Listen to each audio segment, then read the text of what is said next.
Les enfants de pères français nés de mères porteuses à l'étranger pourront être français.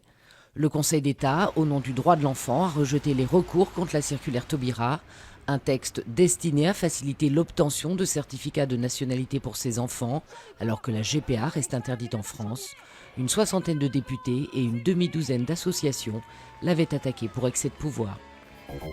Des familles anesthésiées mais soulagées.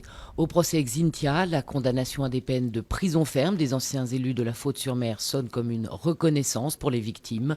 Une reconnaissance longuement attendue. 5 ans après la tempête, elles se félicitent que leur souffrance ait enfin été entendue.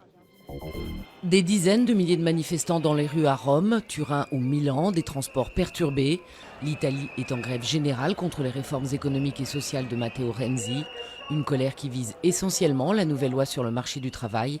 Elle prévoit une protection croissante pour les salariés avec des licenciements facilités les 3 premières années.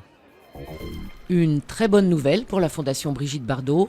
La chasse aux phoques pourrait bientôt être de l'histoire ancienne en Norvège. Les députés viennent de voter la suppression de la subvention annuelle d'1,3 million d'euros accordée au secteur, des aides qui représentent jusqu'à 80% des revenus des professionnels. Un rêve pour les plongeurs, une fosse abyssale pour les autres.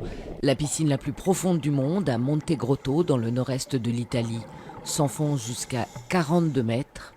De quoi s'exercer à la plongée en apnée ou avec bouteille, presque en conditions réelles.